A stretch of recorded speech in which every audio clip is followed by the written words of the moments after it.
civilización egipcia, guiada por los sacerdotes de la escuela de misterio de El Ojo de Horus, se basó en una creencia fundamental: que el hombre encarna repetidamente para vivir un proceso de perfeccionamiento que lo conduce de su animalidad original a la sabiduría y la inmortalidad.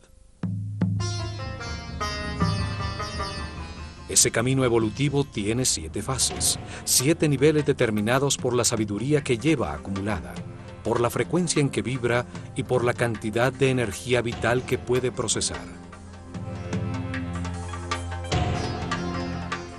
La sabiduría alcanzada, resultado de las verdades que ha comprobado en cada vida, le permite estar cada vez más tiempo en un estado de paz interior, con lo que aumenta poco a poco su frecuencia de vibración. En forma correspondiente va aumentando que puede procesar y distribuir en su sistema neuronal.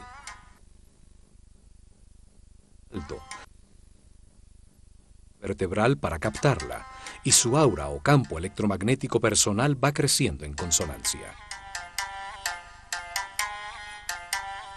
Las circunstancias que el hombre experimenta, los procesos que debe vivir con el objeto de evolucionar, de adquirir sabiduría, fueron diseñados por Dios de una manera perfecta.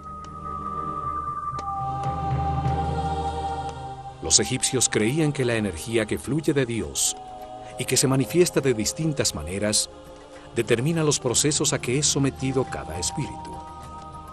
El universo sería como una fábrica de conciencias sometidas a una serie de procesos lineales.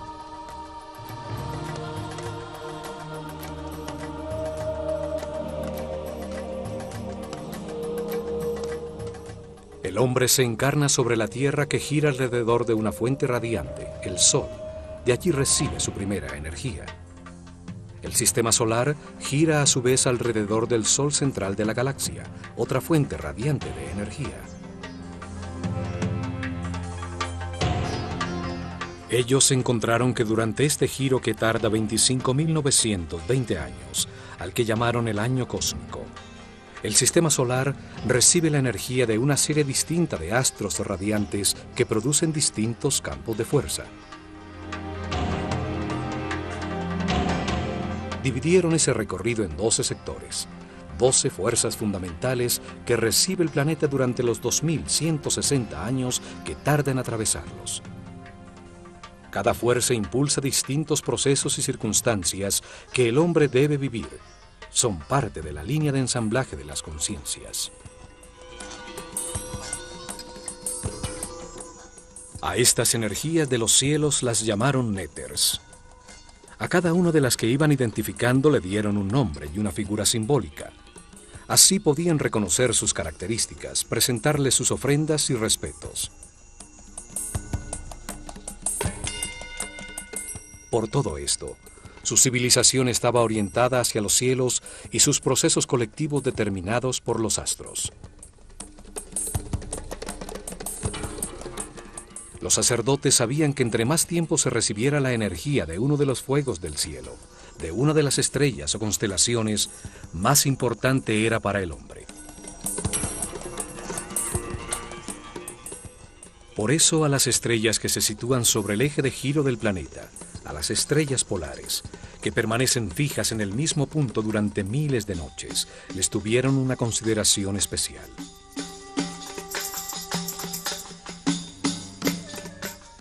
Además, en una época en que la noche era como la muerte, el pueblo, al encontrar que estas estrellas aparecían siempre en el mismo sitio, sin moverse por la bóveda celeste, las convirtió en el poder que reina en la oscuridad, fuerzas nefastas que traían la muerte y las desgracias.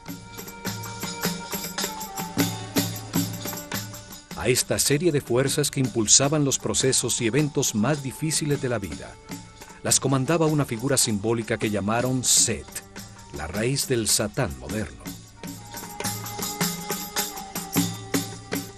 Set, el señor de la oscuridad, el poder que retrasa el avance del hombre, el que lo sumerge en las pasiones animales, logrando que permanezca detenido en la ignorancia, cumplía una función importantísima en el universo egipcio. Impulsaba al hombre a cometer errores, inducía conductas agresivas, irrespetuosas, que solo producían dolor, sufrimiento, angustia y miedo. Los resultados de estas conductas equivocadas agobiaban al hombre, saturándolo de sufrimiento, impulsándolo a buscar el camino de la paz y la felicidad. Comprendía que con sus actuaciones agresivas hacia los demás, solo se estaba haciendo daño a sí mismo. Entonces cambiaba, y la fuerza de la luz iluminaba su conciencia.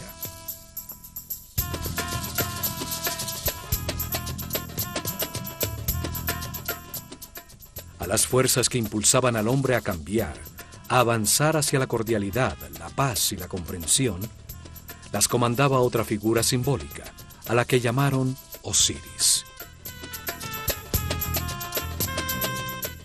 Osiris es el Señor de la Luz, el poder que impulsa el avance del hombre hacia la espiritualidad y la vibración en amor a través de muchas vidas y circunstancias difíciles. En el universo de contrastes, de polos opuestos, se enfrentan Set y Osiris, las fuerzas de la oscuridad y la luz, para modelar la conciencia del hombre y llevarlo a comprender la importancia de la neutralidad. La neutralidad no genera una fuerza opuesta que hace perder energía. La neutralidad es la base de la superconductividad, un principio físico que hasta ahora estamos descubriendo.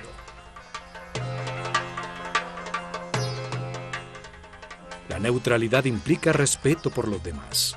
Implica tener la conciencia para no intervenir e impedir sus procesos de destino, las circunstancias difíciles que necesita vivir para aprender.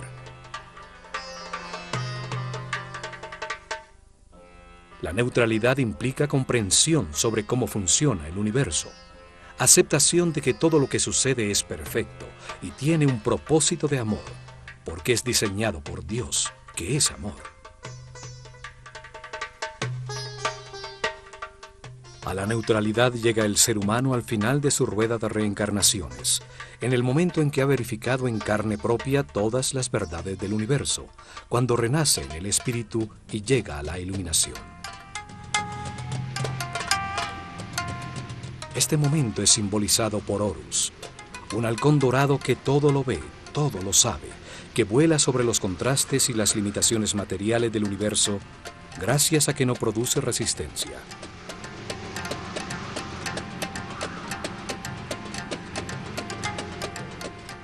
Horus es el símbolo de la conciencia permanente, inmortal, de un ser respetuoso en equilibrio, capaz de acceder a todos sus poderes y a la paz eterna. Este momento de equilibrio es experimentado en el planeta 4 días al año, los días del equinoccio de invierno y verano, cuando el día tiene la misma duración que la noche.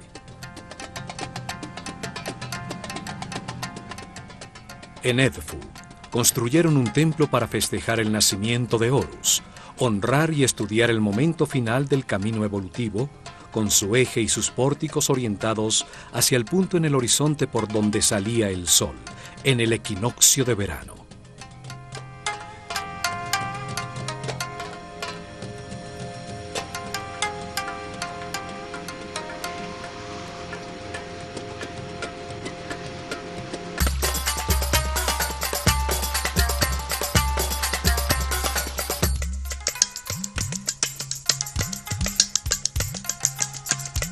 Casi todos los complejos religiosos egipcios albergaban en su interior 2 templos, 2 observatorios astronómicos, uno solar y otro estelar, con sus ejes y pórticos orientados a 90 grados el uno del otro. Esto permitía enmarcar simultáneamente la estrella que personificaba a la fuerza fundamental que se honraba en el templo y la fuente radiante más cercana al hombre, el Sol, en los días en que definían los cambios climáticos, las estaciones, los puntos en que cambiaba el medio ambiente de todos los seres sobre la Tierra. En algunos casos, como en Dendera y Edfu, un mismo templo enmarcaba con sus pórticos una brillante estrella que anunciaba la salida del sol por ese mismo sitio, un poco más tarde. Edfu y Dendera son dos templos hermanos, dos observatorios que se complementaban para registrar precisamente la bóveda de los cielos sobre el polo norte y el polo sur del planeta. Las estrellas polares eran un punto de referencia para registrar cualquier variación en la inclinación del eje de la Tierra con relación al Sol. Este ángulo es el que produce las estaciones, los solsticios y los equinoccios, el clima sobre el planeta.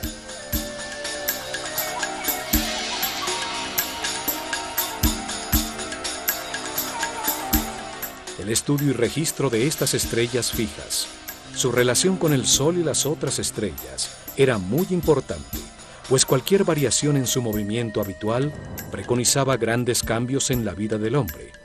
Eran las estrellas nefastas, las de los grandes cambios. Los ubicaron a una precisa distancia para producir una diferencia de 1 grado exacto sobre la latitud norte del planeta.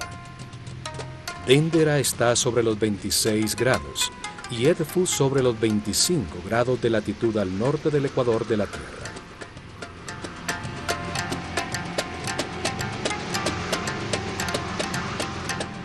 Esta relación permitía registrar fácilmente el movimiento del sistema solar por la galaxia, lo que era trascendental para los sacerdotes, pues determinaba el paso por las distintas constelaciones, por las energías fundamentales que impulsan el camino evolutivo del hombre. Los cambios de era, el paso de una constelación zodiacal a otra, determinó las etapas en que los sacerdotes revelaron los misterios del universo a su pueblo. Cambiaron la localización de su capital imperial y hasta los nombres de sus faraones. Todos los templos que construyeron enmarcaban en sus pórticos un sector del cielo, por donde se movía uno de los mazarots, los fuegos del firmamento, permitiéndoles registrar fácilmente sus movimientos.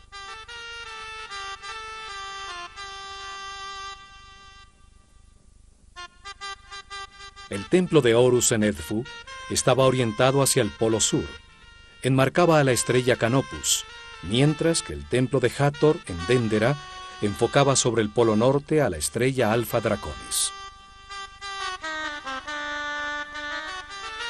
El templo de Horus en Edfu festejaba su nacimiento en el equinoccio de verano, 3 meses más tarde. El templo de Hathor en Dendera festejaba la renovación de la vida, la fertilidad que producía la inundación del Nilo el día del solsticio de verano.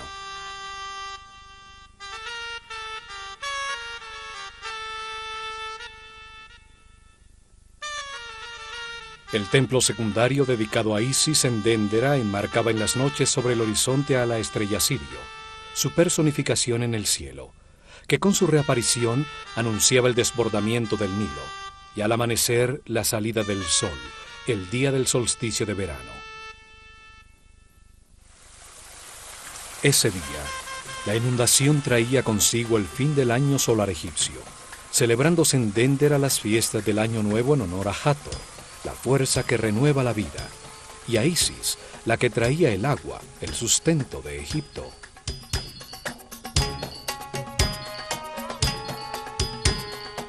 Tres meses más tarde, el templo de Neftis en Edfu, del que solo se conservan los cimientos, enmarcaba el punto sobre el horizonte por donde aparecía la estrella Procyon, la que marcaba el tiempo de siembra, y al amanecer, la salida del sol el día del equinoccio de invierno.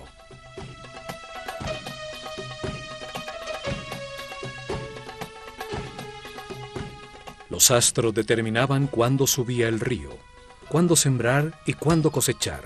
Determinaban el calendario de Egipto.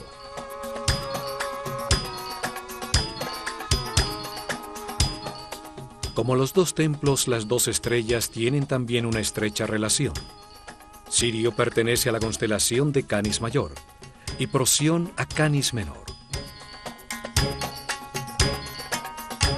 Las dos son estrellas hermanas, como Isis y Neftis, las compañeras de Osiris y de Set, el señor de la oscuridad. En la mitología griega son consideradas los canes de Orión, el Osiris egipcio, pues lo siguen por los cielos, de ahí el nombre de sus constelaciones. En esas fechas se realizaban procesiones que unían a los dos templos. El 21 de junio, el solsticio de verano, se festejaba en Déndera, bajando de su azotea el fuego nuevo para todo Egipto, la marca del año nuevo. El 21 de septiembre, en el equinoccio de invierno, se festejaba en Edfu la concepción de Horus, y el 21 de abril, en el equinoccio de verano, su nacimiento.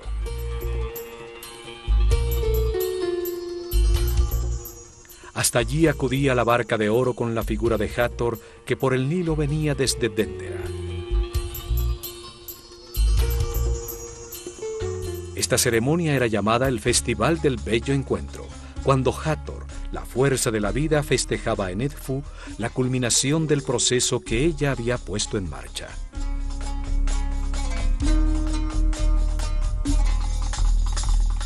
Las estrellas y los soles viajan de un horizonte al otro por el cielo en barcos simbólicos. Las figuras que representaban a estas estrellas, como Hathor o Isis, eran paseadas dentro de barcas de oro, en las procesiones que las llevaban por el Nilo de un templo al otro. El antiquísimo templo dedicado a Horus en Edfu, llamada Apolinópolis Magna por los griegos, comenzó a ser reconstruido en el año 237 a.C. durante el reinado del faraón Ptolomeo III, uno de los reyes macedonios que gobernó a Egipto como heredero de Alejandro Magno.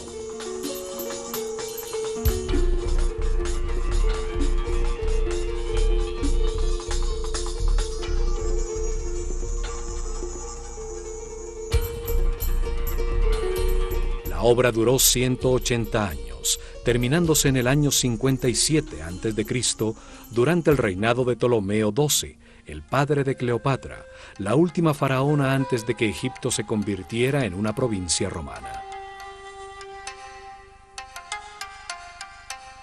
Las escenas en sus muros muestran a estos reyes extranjeros rindiendo culto a los dioses egipcios, una manera para recibir igual que estos el culto del pueblo y legitimizar así su poder.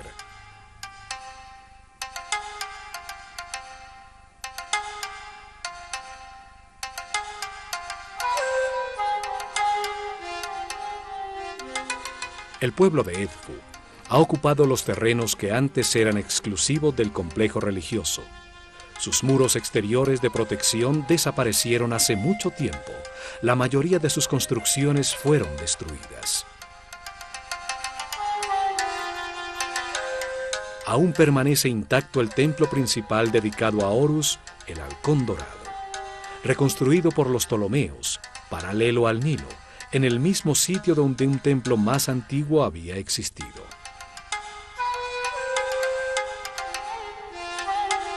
Los templos en Egipto orientados hacia una estrella en particular solo eran útiles por aproximadamente 300 años, debido a que el movimiento del sistema solar alrededor de la galaxia sacaba de foco la estrella objeto de registro. Esta razón determinaba que había que desbaratar el templo totalmente y volverlo a armar con su eje corrido aproximadamente 4 grados. Es por esto que se encuentran piedras marcadas por faraones anteriores en los cimientos de los nuevos templos. Era como girar el telescopio.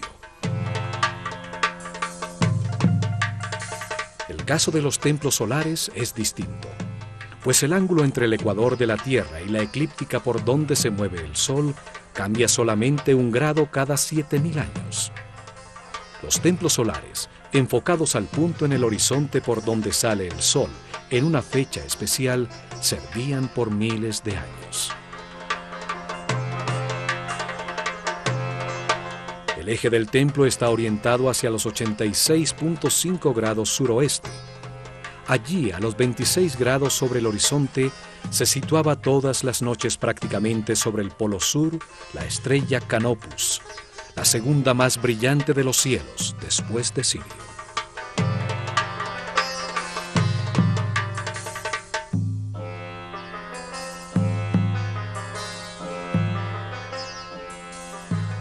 Canopus, Alpha Cariani, situada a 74 años luz de la Tierra, es la estrella más brillante de la constelación de Carina, antes conocida como Argo Navis, la quilla de la nave de Argus, en la que Jasón y los argonautas se embarcaron para encontrar el vellocino de oro. El pílono o fachada del templo enmarca con sus dos grandes torres a la estrella del Polo Sur. Cada torre es un espejo exacto de la otra, aún en las inscripciones y bajorrelieves de sus muros. Simbolizan la existencia de la simetría en un universo asimétrico que permite el movimiento.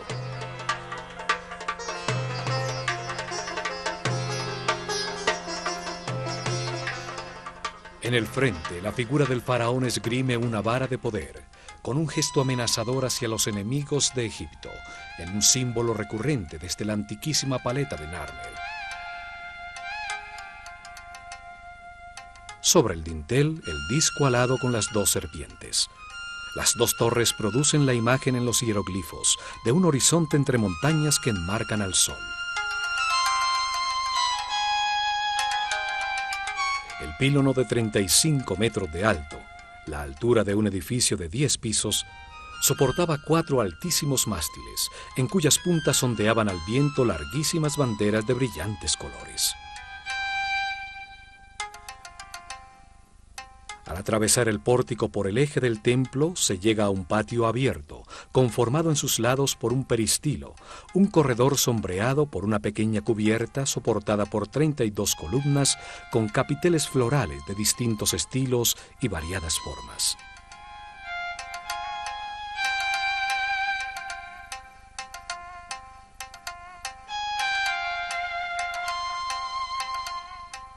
En la fachada interior del pílono, la que da hacia el patio interior, las figuras talladas están también dispuestas simétricamente como en un espejo, solo cambian los tocados simbólicos sobre sus cabezas.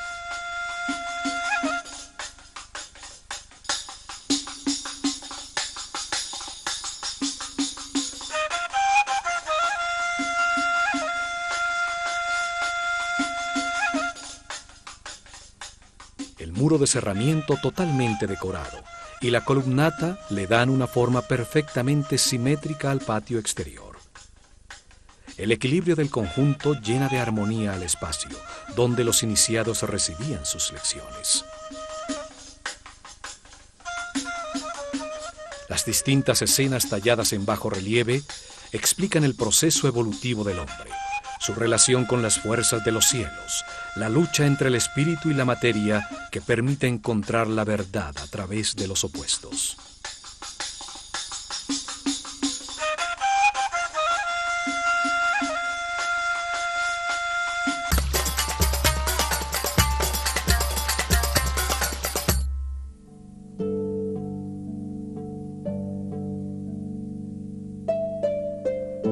En los tiempos de la Escuela de Misterios existía en este patio un bello jardín, donde los iniciados realizaban ejercicios para verificar en carne propia las informaciones suministradas por sus maestros. Aquí recibieron conocimientos correspondientes con el nivel de su conciencia. Trabajaron bajo la dirección del maestro del misticismo, dedicados al objetivo principal de este templo, comprender la importancia de la neutralidad en un mundo bipolar.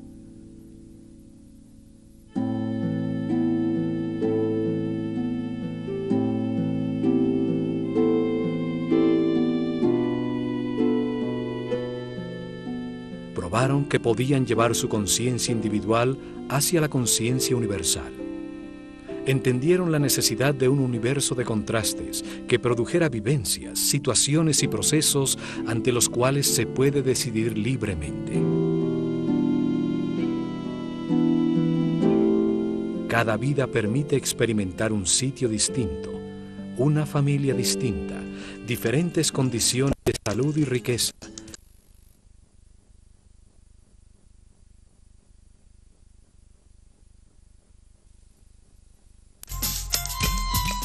Set es derrotado en la conciencia del hombre gracias a los errores que éste cometió a lo largo de muchas reencarnaciones. La comparación de los resultados obtenidos con sus actuaciones son los que producen comprensión, luz en la mente. Experimentaron el principio vital de otros seres. Entendieron que realmente solo existe una gran conciencia en el universo. Lo verificaron frente a una de las palmas del jardín del peristilo, cuando se concentraron en ella hasta sentir en sus hojas el viento.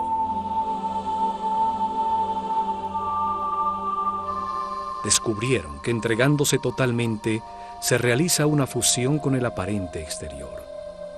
El tiempo deja de existir y su conciencia y la de la planta se funden en una sola, ocupan el mismo espacio. El maestro les enseñó que toda concentración comienza como un ejercicio intelectual, dirigiendo la atención hacia la planta, trayendo a la mente todo lo que se sabe de esta.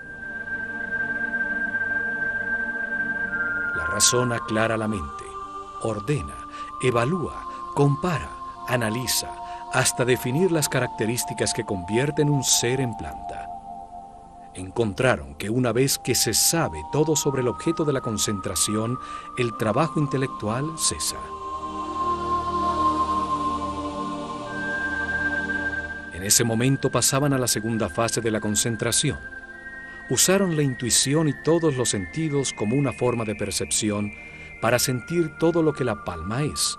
Palparon su forma, observaron su color, su olor, su sabor, escucharon su sonido interno.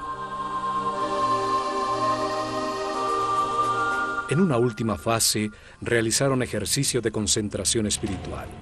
Ya no pensaban en la palma, ya no sentían cómo era, sino que en la conciencia el hombre se convierte en palma y logra experimentar un estado distinto de ser al suyo habitual.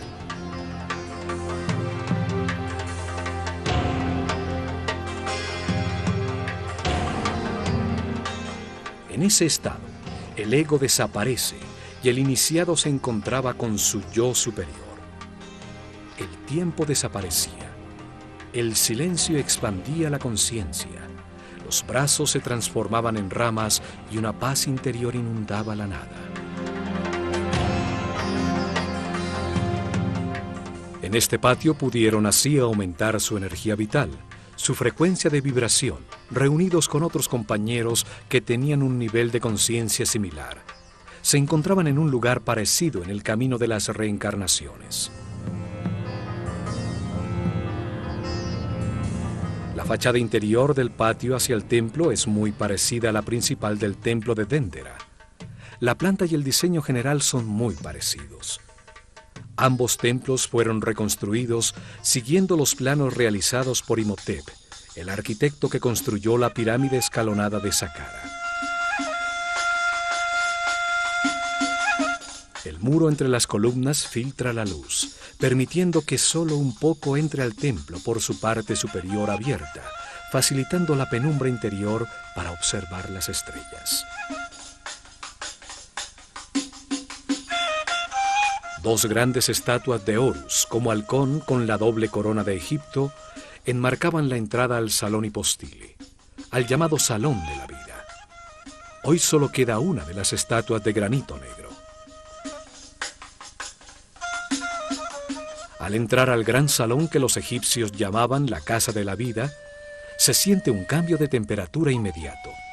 Una paz se respira en el ambiente. 12 impresionantes columnas soportan un alto cielo raso que nunca alcanzó a ser decorado.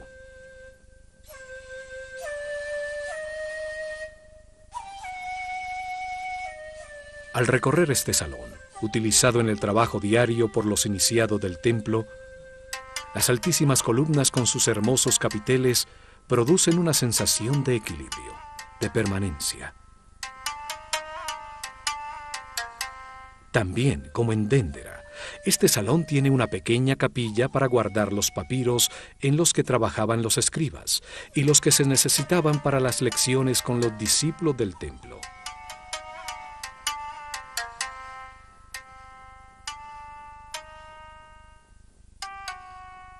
Los egipcios llamaron Kabit, o el tiempo de la sombra oscura, al primer nivel del camino evolutivo, cuando el hombre es prácticamente un animal, un desalmado sin sentimientos, sujeto de pasiones descontroladas y de las reacciones automáticas de sus instintos. Sus actuaciones de ira, odio, instintos desbocados, le producen resultados insatisfactorios, angustia, sufrimiento, soledad e infelicidad. Después de muchas vidas, se satura de sufrir y comprende que al hacerle daño a los demás, solo produce su propia infelicidad. En ese momento su espíritu renace en el segundo nivel de conciencia, llamado el Ba, o el tiempo de la sombra clara. Allí descubre los sentimientos, aprende a querer, sin embargo no controla sus emociones, se encuentra todavía en el infierno de la vida.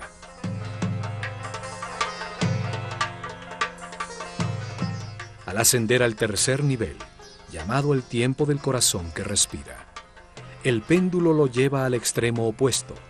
Se transforma en un ser bueno, que vive preocupado por los demás, tratando de resolver sus problemas y de evitarles las situaciones dolorosas de la vida. Tampoco puede ser feliz, pues su paz depende de otras personas. Sin embargo, no las respeta. Quiere cambiar la vida de los demás a como él cree que deberían vivirla.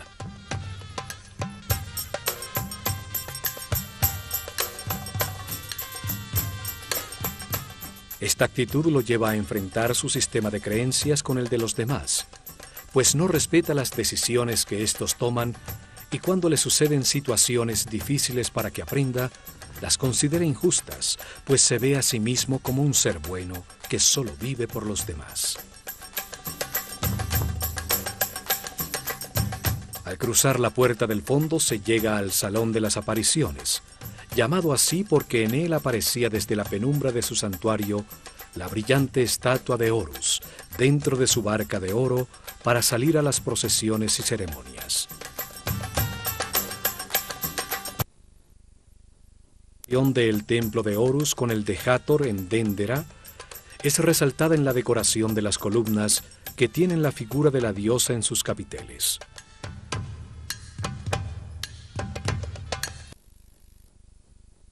De recibo de las ofrendas del pueblo, con su puerta al exterior y el salón donde se almacenaban y se preparaba el incienso.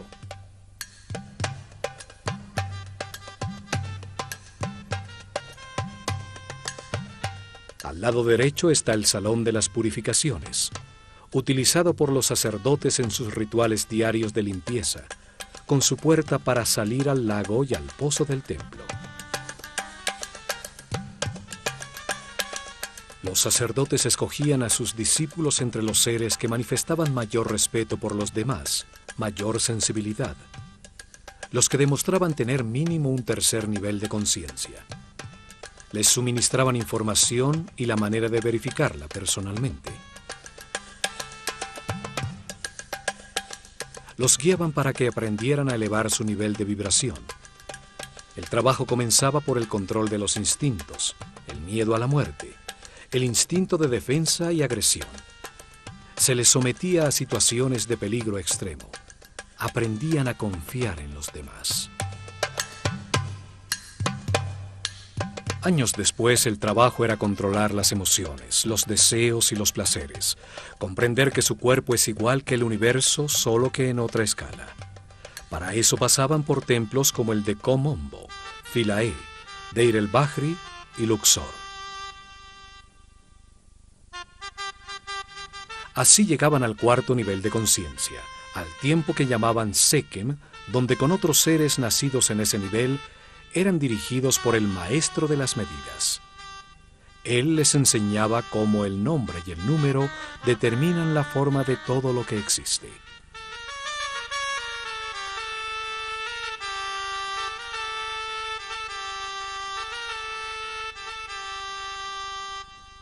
En templos como el de Déndera se transformaban en Kabirim, los que registran los cielos, aprendiendo cómo los ciclos de los astros afectan al hombre las fuerzas fundamentales, las frecuencias vibracionales, de Phi, de la proporción áurea y de la flor de la vida.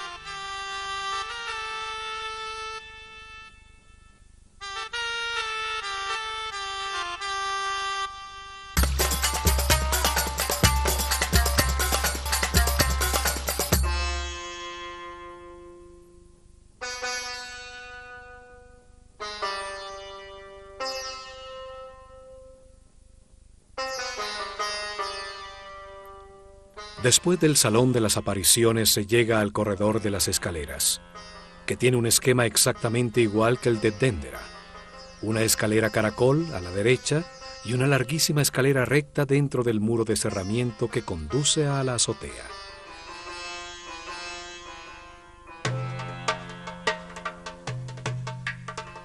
Por la escalera de caracol ascendía la procesión con la barca de Horus hasta la azotea del templo, a esperar la aparición del sol, los días del equinoccio, y por la escalera recta bajaba. Durante miles de años se registraron en las noches los movimientos de Canopus, la estrella sobre el polo. Vibraron con la energía especial de los equinoccios cuando asistieron a las ceremonias que en la terraza del templo festejaban la llegada de todo ser humano a la neutralidad. De este salón en adelante ya no podían entrar los discípulos. Solo los sacerdotes de Horus atravesaban el corredor exterior para llegar hasta la antecámara y al salón de la barca de oro, donde guardaban el santuario portátil utilizado en las procesiones. Una reproducción moderna se encuentra en esta otra capilla, pero nos da una idea muy cercana del tamaño y de la forma originalmente utilizada.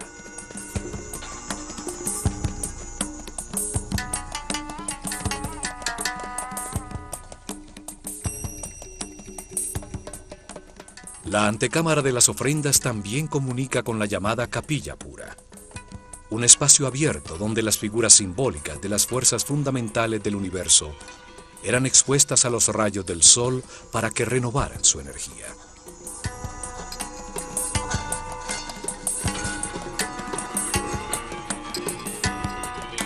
Los muros del templo están llenos de bajorrelieves utilizados para explicar los misterios del universo, la razón de la reencarnación, la manera de llegar al final del camino y convertirse en superhombre.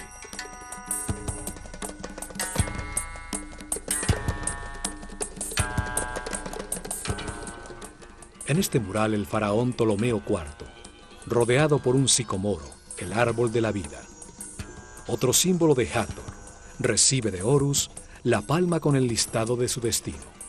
Las lecciones que debe vivir en muchas reencarnaciones para llegar a la iluminación. Al otro lado, la figura de Nekhbet le entrega el destino inmediato, el que debe vivir en esta vida como faraón.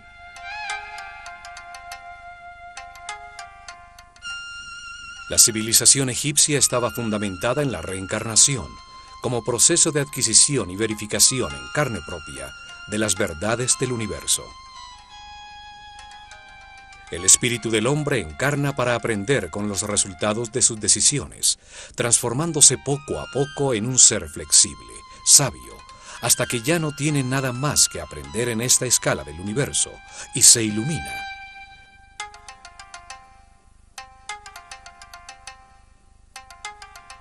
Desde la claridad exterior a la penumbra del Sancta Sanctorum, el nivel de los pisos va ascendiendo para permitir que desde allí el sacerdote pudiera observar el cielo enmarcado en los pórticos sobre las cabezas de los discípulos participantes en las ceremonias.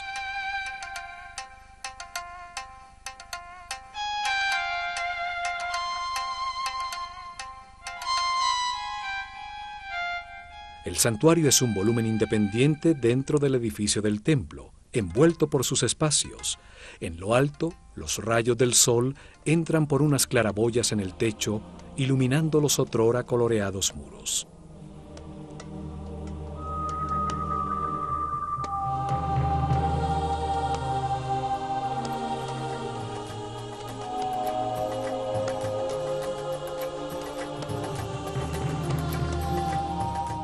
En lo más profundo y oscuro del templo, se llega al santuario donde se encontraba el Naos, la capilla de granito que contuvo la figura simbólica de Horus, el símbolo del renacimiento espiritual, de la maestría, del momento en que el hombre se convierte en superhombre. Este momento es representado por el nacimiento de Horus.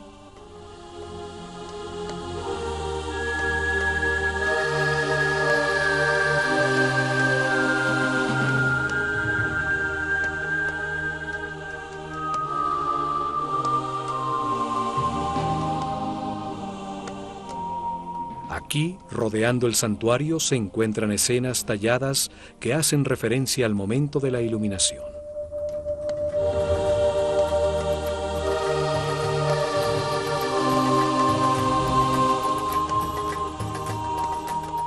La comprensión lleva el péndulo al centro, transformando al hombre en un ser justo, respetuoso, que acepta que todas las situaciones son perfectas, aún las más difíciles y dolorosas, pues producen comprensión en quien las vive.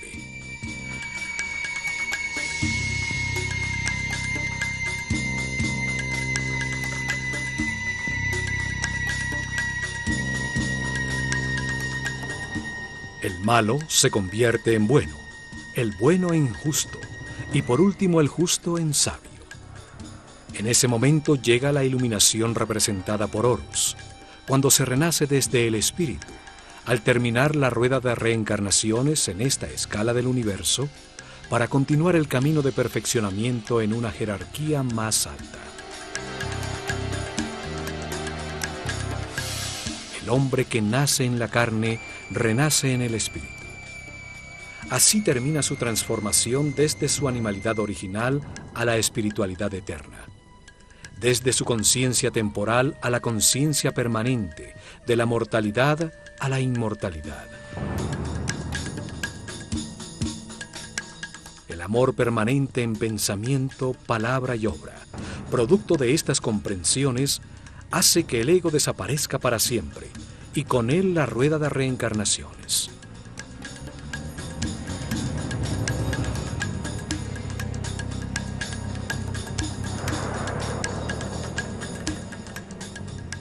Alrededor del santuario se encuentran una serie de capillas dedicadas a las fuerzas y principios fundamentales que intervienen en el proceso evolutivo de la conciencia.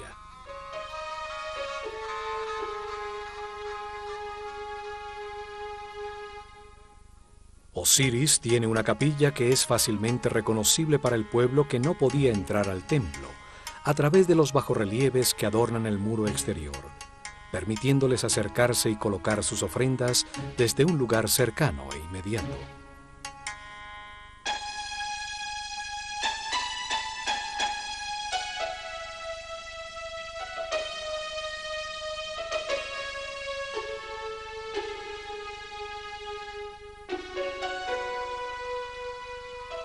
Khonsu tiene otra capilla.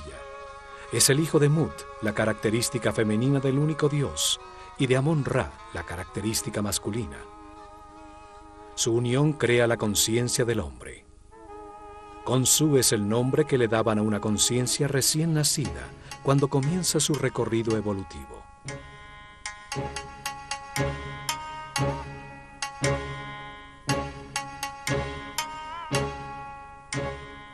Amon-Ra, el dios creador de la conciencia, tiene una capilla con información sobre el proceso evolutivo, y las 9 fuerzas fundamentales tienen otra.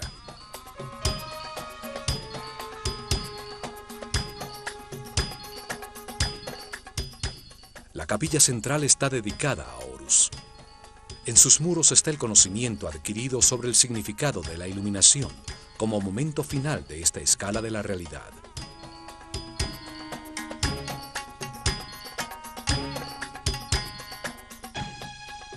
A este templo llegaron iniciados en el 4º nivel de conciencia. Otros pocos alcanzaron el 5º nivel, el llamado tiempo de los Sahu.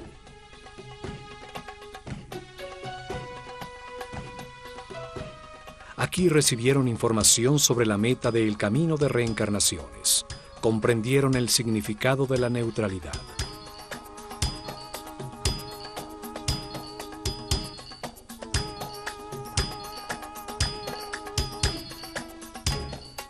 Luego continuaron su camino de perfeccionamiento. Se embarcaron en el río para llegar a Karnak, al templo de la conciencia del hombre, donde buscarían la sabiduría a través del arte, del conocimiento de su inconsciente, al revivir su cadena de reencarnaciones.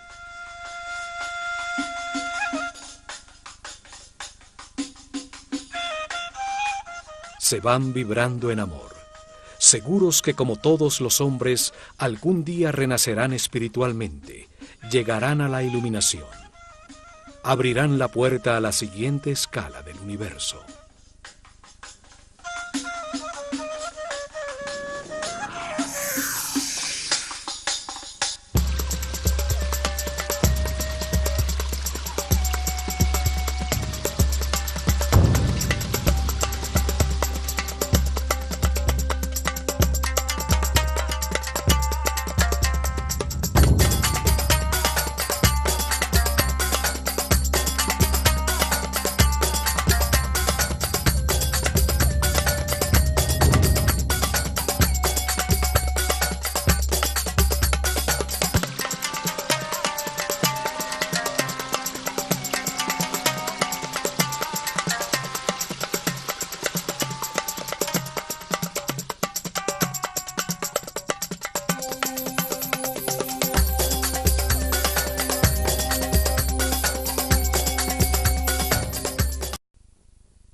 La civilización egipcia, guiada por los sacerdotes de la escuela de misterio de El Ojo de Horus, se basó en una creencia fundamental: que el hombre encarna repetidamente para vivir un proceso de perfeccionamiento que lo conduce de su animalidad original a la sabiduría y la inmortalidad.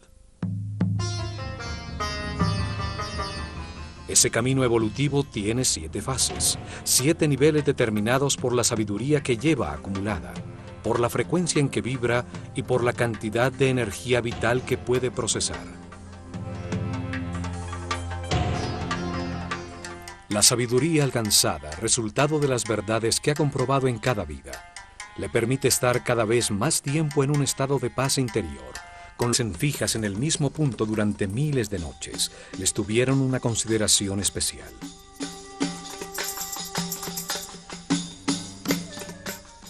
Además, en una época en que la noche era como la muerte, el pueblo, al encontrar que estas estrellas aparecían siempre en el mismo sitio, sin moverse por la bóveda celeste, las convirtió en el poder que reina en la oscuridad, fuerzas nefastas que traían la muerte y las desgracias. A esta serie de fuerzas que impulsaban los procesos y eventos más difíciles de la vida, las comandaba una figura simbólica que llamaron Set, la raíz del Satán moderno. Set, el señor de la oscuridad, el poder que retrasa el avance del hombre, el que lo sumerge en las pasiones animales, logrando que permanezca detenido en la ignorancia, cumplía una función importantísima en el universo egipcio. Impulsaba al hombre a cometer errores, inducía conductas agresivas, irrespetuosas, que solo producían dolor, sufrimiento, angustia y miedo. Los resultados de estas conductas equivocadas agobiaban al hombre, saturándolo de sufrimiento, impulsándolo a buscar el camino de la paz y la felicidad. Comprendía que con sus actuaciones agresivas hacia los demás, solo se estaba haciendo daño a sí mismo. Entonces cambiaba y la fuerza de la luz iluminaba su conciencia.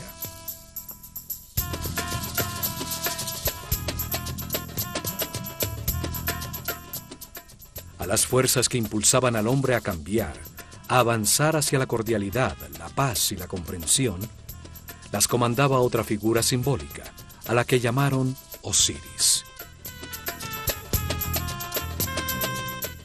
Osiris es el señor de la luz, el poder que impulsa el avance del hombre hacia la espiritualidad y la vibración en amor a través de muchas vidas y circunstancias difíciles. En el universo de contrastes, de polos opuestos, se enfrentan Set y Osiris, las fuerzas de la oscuridad y la luz, para modelar la conciencia del hombre y llevarlo a comprender la importancia de la neutralidad. La neutralidad no genera una fuerza opuesta que hace perder energía. La neutralidad es la base de la superconductividad, un principio físico que hasta ahora estamos descubriendo.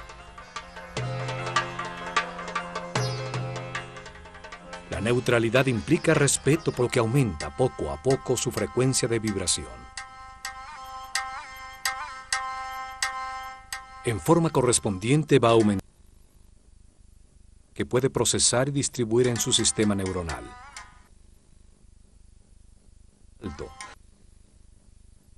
Vertebral para captarla, y su aura o campo electromagnético personal va creciendo en consonancia. Las circunstancias que el hombre experimenta, los procesos que debe vivir con el objeto de evolucionar, de adquirir sabiduría, fueron diseñados por Dios de una manera perfecta.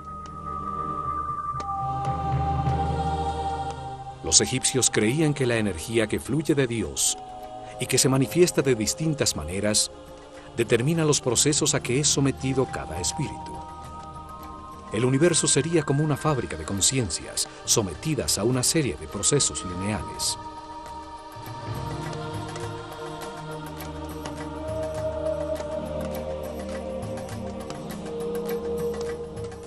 El hombre se encarna sobre la tierra que gira alrededor de una fuente radiante, el Sol.